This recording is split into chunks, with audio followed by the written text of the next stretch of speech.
పిల్లలు కావాలని మీ కలను నెరవేర్చుకోండి. సంప్రదించండి హెగ్డే ఫెర్టిలిటీ, హైదరాబాద్, తెలంగాణ.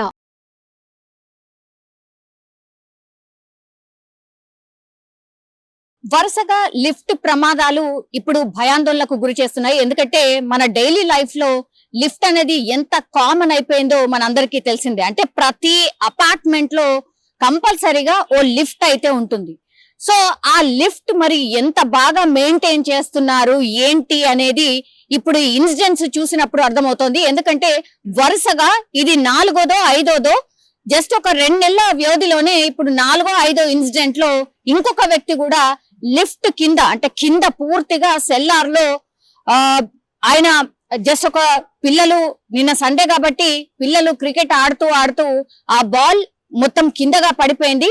అప్పుడు లిఫ్ట్ ఆఫ్ చేసి కింద ఉన్నటువంటి బాల్ ని తీసే ప్రయత్నం చేయడం, తెలియకుండా ఆ లిఫ్ట్ ని పైన ఎవరో ఆన్ చేయడం, ఆ లిఫ్ట్ పైన 5th ఫ్లోర్ నుంచి వచ్చి కింద బాల్ తీస్తున్నటువంటి వ్యక్తి మీద పడిపోవడం, అక్కడికక్కడే ఆయన స్పాట్ లో చనిపోవడం. ఇది పూర్తిగా అంటే తప్పిదం ఎవరిది?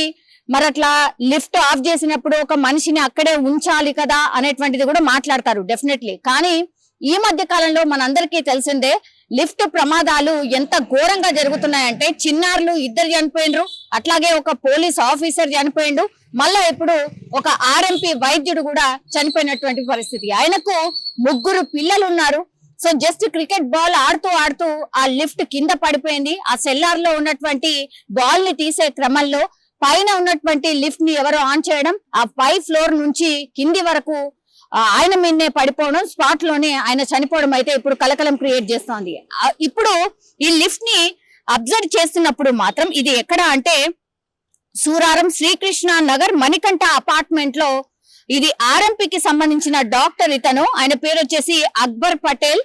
సో అతను 3 పిల్లల తండ్రి కూడా ఇప్పుడు చనిపోయినటువంటి సిచ్యువేషన్. కానీ ఆ లిఫ్ట్ ని చూసినప్పుడు మాత్రం ఈ పక్కన ఏవైతే గోడలు ఉంటాయో ఆ లిఫ్ట్ కి సంబంధించిన గోడలు కూడా పూర్తిగా అసంపూర్ణంగా ఉన్నాయి. అంటే పూర్తిగా గోడలు కూడా సరిగ్గా కట్టకుండానే లిఫ్ట్ ని ఏర్పాటు చేయడం, అట్లాగే వీళ్ళు వాడుతున్నటువంటి పరిస్థితి ఉంది. కనీసం లిఫ్ట్ పెట్టుకుంటే ఎట్లాంటి నార్మ్స్ ఉంటాయి, ఎలాంటి నిబంధనలు ఉన్నాయి అనేది కూడా కనీసం తెలియకుండానే లిఫ్ట్ ని ఆపరేట్ చేస్తున్నాము అనే దానికి ఎగ్జాంపుల్సే ఇవన్నీ కూడా. ఇప్పుడు మరో ఆర్ఎంపీ వైద్యుడు చనిపోవడంతో ఇప్పుడు మరోసారి ఈ లిఫ్ట్ కి సంబంధించిన ఘటనలకు మరి ఏం చేయాలి ఏంటి ఫర్దర్ గా, ఈ లిఫ్ట్లు అన్నిటినీ చెక్ చేయాలంటే దాని వ్యవస్థ ఎట్లా ఉంటది, అసలు లిఫ్ట్ కి సంబంధించిన టెక్నీషియన్స్ ఎంతమంది ఉన్నారు.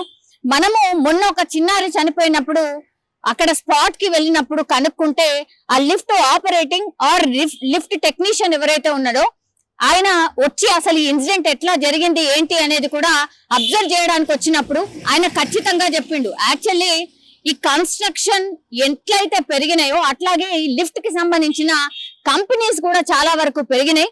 అసలు వాళ్ళకు కనీసం తెలీదు ఈ లిఫ్ట్ ఎట్లా వర్క్ అవుతుంది, అట్లాగే దానికి ఎంత గేజ్ ఉండాలి, దానికి ఎంత విడ్త్ ఉండాలి, ఇవన్నీ కూడా తెలియకుండానే ఎడాపడా ఆ లిఫ్ట్ కి సంబంధించిన కంపెనీస్ కి ఇచ్చేస్తున్నారు. వాళ్ళు ఇష్టం వచ్చినట్టుగా లిఫ్ట్ ని పెట్టేస్తున్నారు.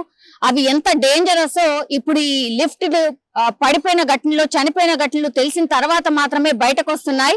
ఢిల్లీ లాంటి సిటీస్ లో, అంటే క్యాపిటల్ సిటీ మనకు ఢిల్లీ, అట్లాంటి దగ్గరనే కేవలం 3-4 కంపెనీలు ఉన్నాయి లిఫ్ట్ కి సంబంధించిన కంపెనీలు. అంటే ఎన్నైనా కన్స్ట్రక్షన్స్ జరగని, ఎన్నైనా ఇళ్లు కట్టుకొని, ఎన్నైనా అపార్ట్మెంట్లు కట్టుకొని ఈ 3-4 కంపెనీలు మాత్రమే సప్లై చేయాలి. కానీ మన హైదరాబాద్ చూస్తే ఎప్పుడైతే రియల్ ఎస్టేట్ రియల్ బూమ్ పెరిగిందో అప్పటి నుంచి కూడా మన హైదరాబాద్ చుట్టుపక్కల 3000 ఈ లిఫ్ట్ కంపెనీలు ఏర్పడ్డాయి. అంటేనే దాన్ని బట్టి అర్థం చేసుకోవచ్చు అంటే మనం ఎంత ఘోరంగా గాలికి వదిలేసాం ఆ కంపెనీస్ ని. కానీ ఆ లిఫ్ట్ కి సంబంధించి సప్లై కావచ్చు, లేదంటే ఈ టెక్నీషియన్స్ కావచ్చు, అసలు ఎవరు లేకుండానే కనీస జాగ్రత్తలు తీసుకోకుండానే లిఫ్ట్లు ఏర్పాటు చేసుకుంటున్నాము అని ఇప్పుడు ఈ లిఫ్ట్ ఘటనలు చోటు చేసుకున్నప్పుడు మాత్రం బయటకు వస్తున్న పరిస్థితి అయితే కనిపిస్తోంది. ఇది ఇప్పుడు నిన్న జరిగినటువంటిదా.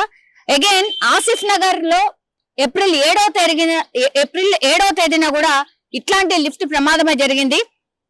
5వ అంతస్తు నుంచి లిఫ్ట్ పూర్తిగా కింద పడిపోయింది. ఈ ప్రమాదంలో 6 ఆ లిఫ్ట్ లో ఉన్నప్పుడు ముగ్గురికి గాయాలైనటువంటి సిచ్యువేషన్. ఎవరికైతే ప్రాణాపాయం లేదు కానీ 6 ఆ టైంలో లిఫ్ట్ లో ప్రయాణం చేస్తుంటే ముగ్గురికి తీవ్ర గాయాలయ్యాయి అండ్ ముగ్గురు కొంతమేర బయటపడినటువంటి సిచ్యువేషన్. సో ఈ ఘటనలు మాత్రం రోజు రోజుకి పెరిగిపోతున్నాయి. మరి గవర్నమెంట్ దీని మీద ఏమైనా దృష్టి సారిస్తుందా?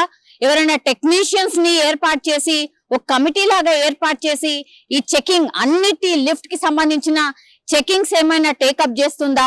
ఒకవేళ నిజంగా నియమ నిబంధనలు ఏమి పాటించకుండానే లిఫ్ట్లు ఏర్పాటు చేసుకొని ఉంటే ఖచ్చితంగా అవి మార్చండి అని అంటూ మార్చే వరకు స్ట్రిక్ట్ ఆర్డర్స్ ఏమైనా జారీ చేస్తుందా? ఎందుకంటే ఇది పబ్లిక్ కి సంబంధించిన ఇష్యూ కాబట్టి దీని మీద అడ్రస్ చేయాలి అంటూ కూడా చాలా మందే మాట్లాడుతున్న పరిస్థితి. ఇప్పుడు అపార్ట్మెంట్ లో యాక్చువల్లీ మెయింటెనెన్స్ కింద డబ్బులు అయితే తీసుకుంటారు కానీ మరి లిఫ్ట్ మెయింటెనెన్స్ ని అసలు గాలికి వదిలేశారా అనేది కూడా మరో చర్చ నడుస్తున్న పరిస్థితి అయితే కనిపిస్తోంది. కానీ ఇట్లాంటి ఘటనలు చాలా ఎక్కువ జరుగుతున్నాయి కాబట్టి ఈ లిఫ్ట్ కి సంబంధించి ఇష్యూస్ చాలా ఎక్కువ ఉన్నాయి కాబట్టి ప్రతి అపార్ట్మెంట్ వాసులు కూడా వాళ్ళు స్వయంగానే మరి మా లిఫ్ట్ పరిస్థితి ఏంటి, అసలు దాని సిచ్యువేషన్ ఏంటి, ఎందుకంటే రోజు రోజు ఈ ఘటనలు పెరిగిపోతున్నాయి కాబట్టి ఒక్కసారి చెక్ చేసుకోవాల్సిందిగా, అట్లాగే మెయింటెనెన్స్ ఖచ్చితంగా చేసుకోవాల్సిందిగా కూడా మాట్లాడుతున్న పరిస్థితి అయితే కనిపిస్తోంది.